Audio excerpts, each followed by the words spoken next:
On BBC One, in 25 minutes, Ever-Decreasing Circles comes round once again. But first, we reveal the mysteries of the Chinese cranes in Wildlife on One.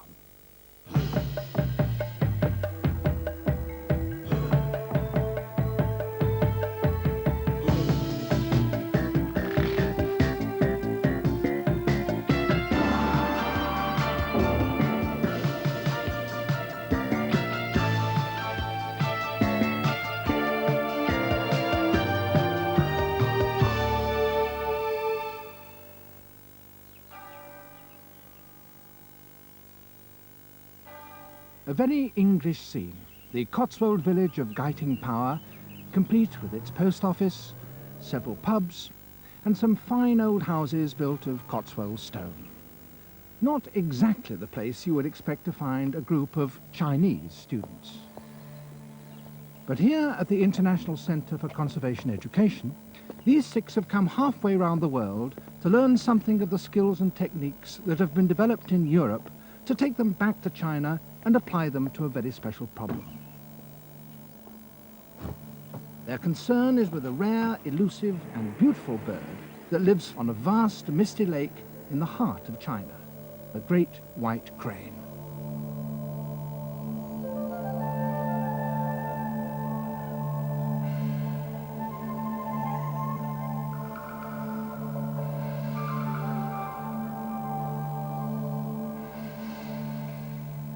The story starts in the bleak tundra of Siberia, where scattered pairs of this magnificent bird, the Siberian crane, still live.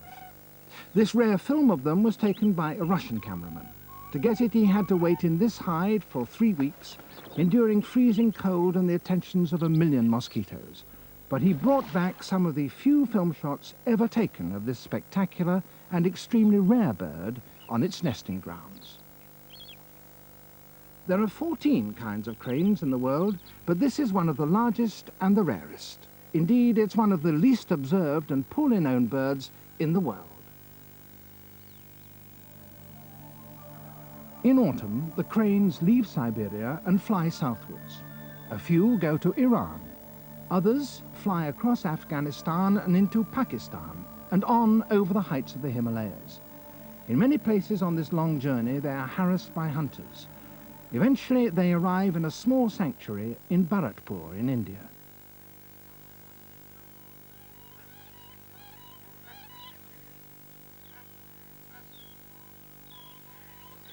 But in 1981, the numbers arriving there fell to a mere 15. The sanctuary itself was under threat, and it seemed that the sight of the dance of the great white crane might soon be a thing of the past. The species in the wild seemed to be on the very brink of extinction. One bad breeding season, a few successful hunters in Iran or Pakistan, and the species could be wiped out forever.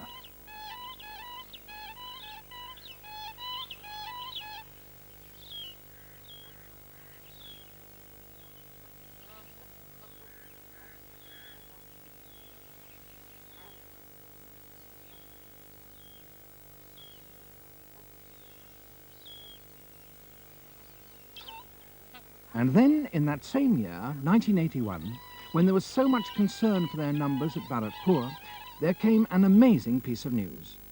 2,000 miles to the east, Chinese biologists had discovered a flock of 140 of the cranes in the heart of their country near the Poyang Lakes. So, overnight, the known wild population in the world had increased almost tenfold. The area around Poyang is a vast, wet wilderness, and it's hardly surprising that only the locals knew that the cranes were there. To them, they're simply a part of the scenery. Here, the rivers, the lakes, and therefore the land, all change greatly with the seasons, and in consequence, so do the lives of the people, the way they travel, and the way they farm. There are no roads here. Transport has to be by boat or by buffalo.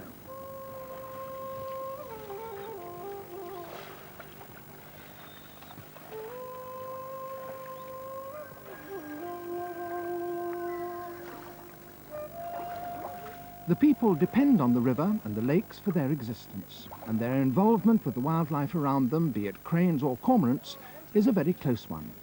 Any attempts by the conservationists back from the Cotswolds to protect the cranes will depend for their success on gaining the cooperation of the local people. Mr. Tao's first job is to find and count the birds, and that's not easy. The area is vast, the birds extremely shy, and often the visibility is poor, to put it mildly.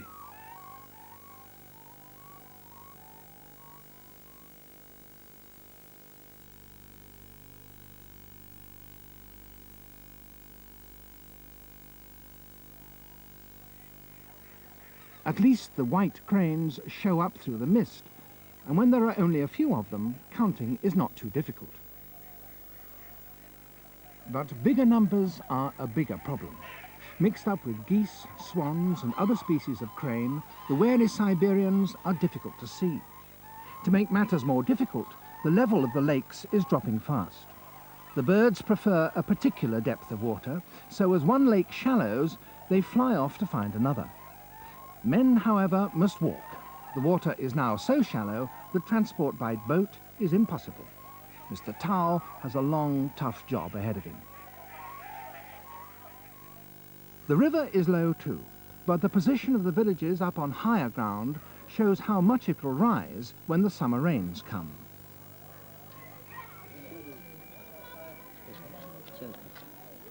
The Chinese first domesticated animals many thousands of years ago, at around the same time that, quite independently, animals were being domesticated in the West, and pigs and ducks and chickens are basic elements in the Chinese diet.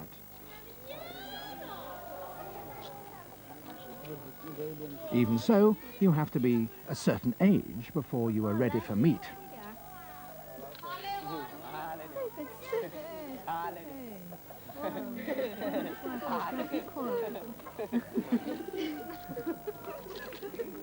Wild animals are also an important element in the diet of the people here.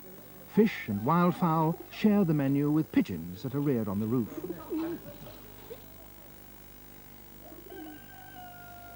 Rice, of course, is the basis of all Chinese meals, and the alluvial soil around the lakes produces a rich harvest. A wild species called the swan goose is common, and it too has been domesticated for many centuries.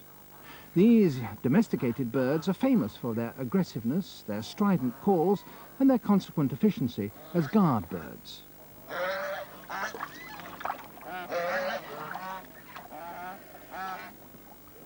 As the water level continues to fall and the land drains, so there is new food to be gathered. Beneath the stones, buried in the mud, are shellfish.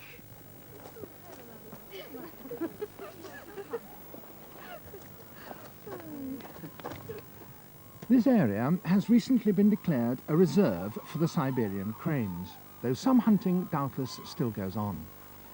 These are fishing ducks, goosanders, the same species that we have in Europe and North America.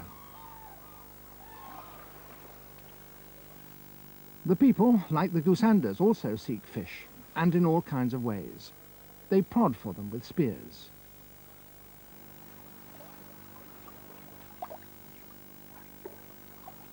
They cast nets for them. And they lay hanging nets across the river in a bafflingly skillful way.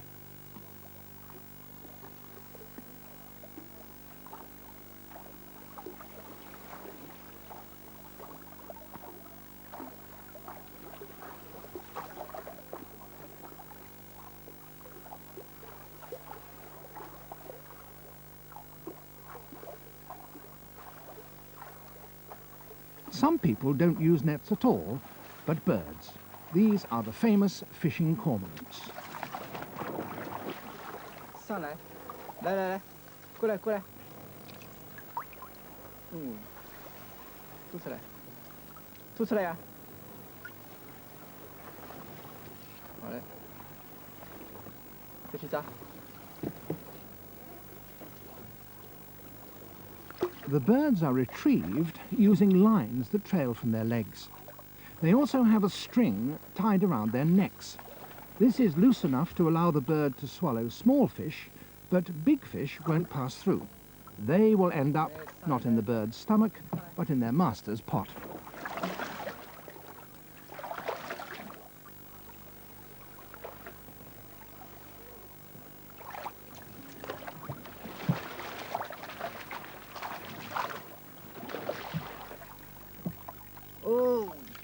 深层哎，好大条鱼。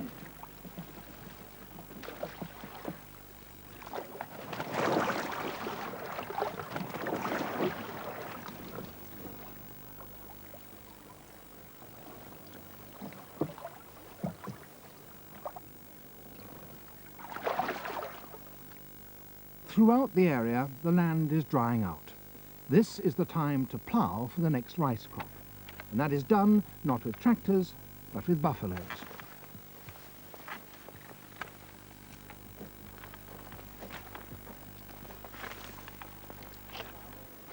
Simple tools and a lot of manpower are the basis of agriculture here. Ponds which support ducks, geese and fish during the wet season are now cleaned and deepened. 那我得先去看看了。对，我看我们大家都去看啊。我也去。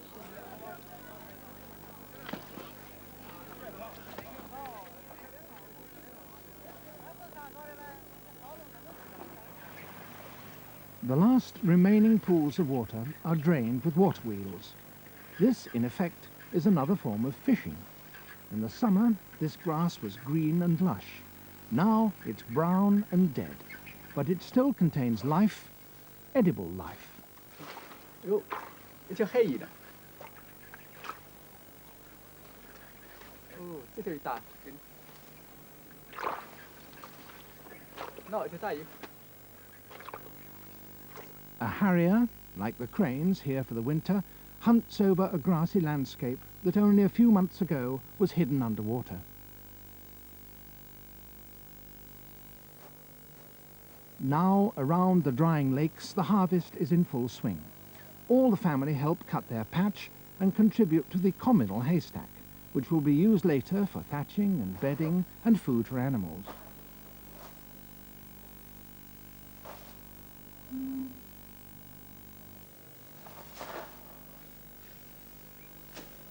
Once again, buffaloes, in the absence of tractors, are indispensable. 秀梅，你去拿壶水来吧。 All this activity around the lakes inevitably disturbs the birds. All the cranes are very nervous, and they won't settle even on a land rich in the food they like if people are continually moving around. 哎，真好看哎！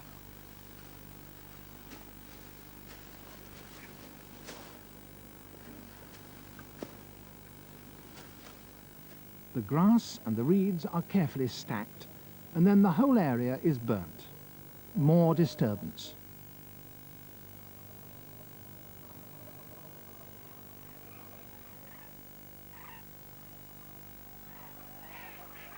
But if the birds find a place where the water level just suits them, where there is plenty of the food that they like, and where there is reasonable peace, then they gather on the waters and create one of the greatest wildlife spectacles in all Asia. Spoonbills, swans, and thousands of cranes of several different species.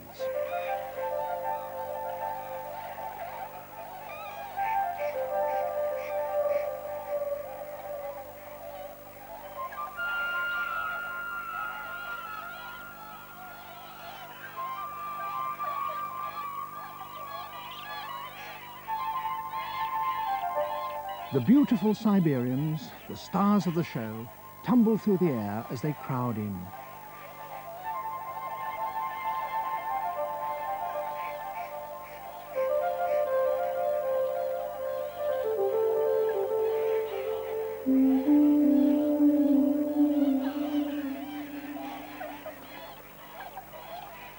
A youngster gathers tubers dug up by its parents. The swan geese dig too, using their feet as well as their bills.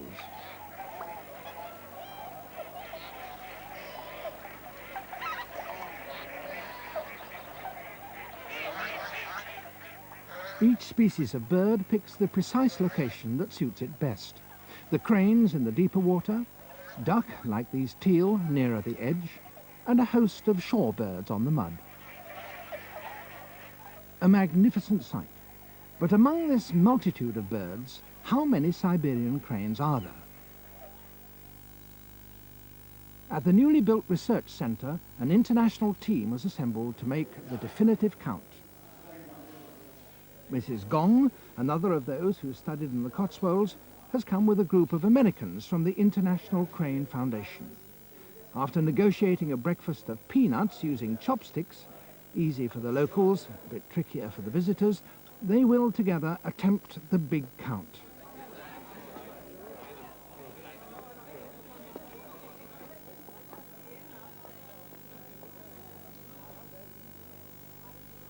Fortunately, the weather is good and the great assembly of birds is still there.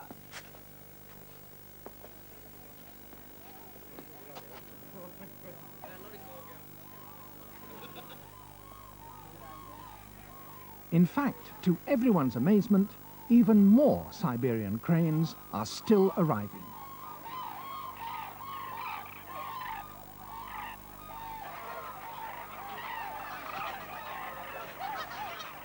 Many have brown youngsters with them.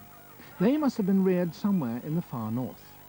An accurate count of the young will give the researchers some idea of the crane's breeding success, which is important in making predictions about the future of the whole species. Counting by tens builds up an exciting picture. 20, 30, 40, and still more come in. 50.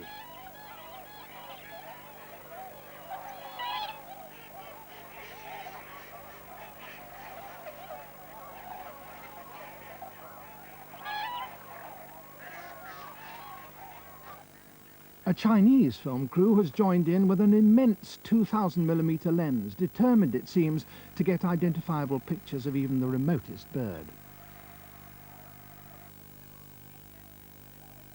And the British are there too, a team of Cambridge students calling themselves Crane Watch.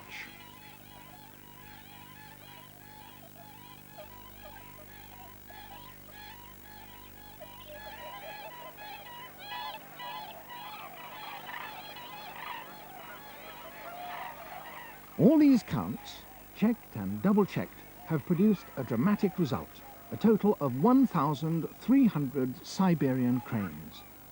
As they're all here in China, by far the biggest group to be discovered anywhere in the world, maybe they should be called from now on not Siberian, but Chinese cranes.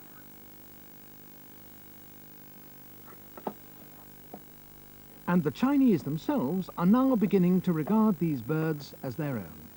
The Cotswold team, using the materials and techniques they acquired in England, are starting to explain to the local people why the cranes are precious and how they can be helped.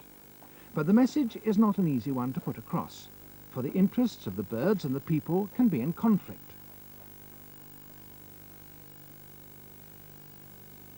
This channel leads from one of the lakes used by the cranes. The people in the tiny village nearby control the flow of the water through it by means of a sluice. As the water flows out, they collect the small fish, which they dry and then sell or eat themselves. So the lake provides valuable food for the people, but it's also crucial to the survival of the cranes. Can a balance be struck? The education team hopes so, and try to show the people how the cranes are affected by the activity of the village. Locally, the Siberians are called cranes with black sleeves. At a makeshift slideshow, the International Crane Foundation puts the cranes and the mass of other birds into a world perspective. The people are interested, but are they prepared to modify their own ways of fishing to allow the cranes to survive? In the nearest town, Nanchang, the cranes are now being publicized with pride in the hotel lobby.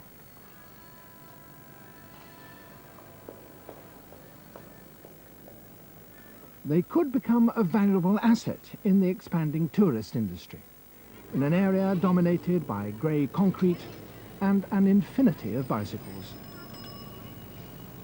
Caring for nature is now becoming official policy. The message is being spread far and wide by postcards, which themselves are fairly new phenomena in China.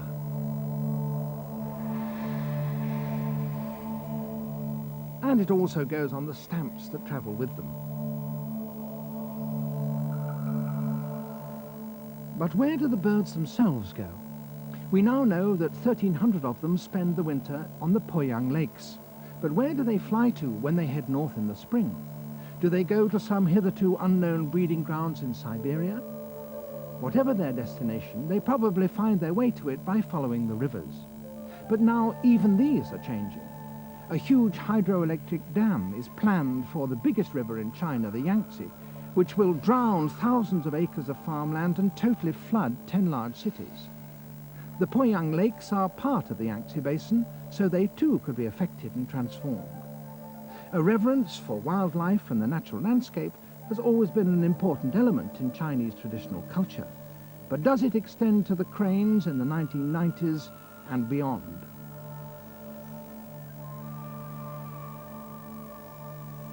This year, at any rate, the cranes were still heading north over this changing landscape. As well as following rivers, birds also find their way using mountain ranges and coastlines as guides.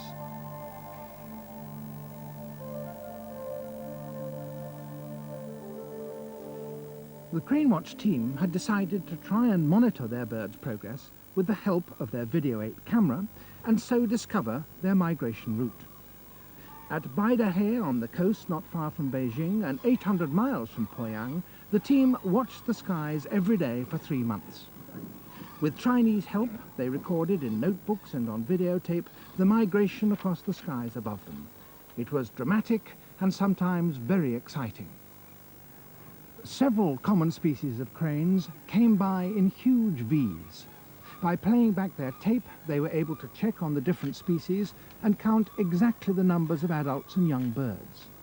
They saw 2,729 oriental white storks, more than twice the officially recognized world population. And then, out of the south, one clear, cold morning, came what they'd been waiting for, the Siberian cranes. Just absolutely incredible. Good God.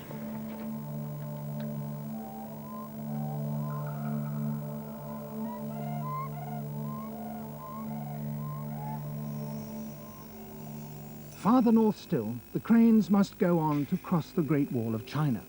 But where are they heading? Are they going to some part of Siberia? The Russians say that no such numbers of these great white birds arrive in their country. At least they haven't found them. So where are they going? That is the next question. Whatever the answer proves to be, we do know that the future of these birds lies increasingly in the hands of man, in China and Russia, in Iran, Pakistan and India, and that even ornithologists in Britain and the United States can do something to make them a little safer than they were.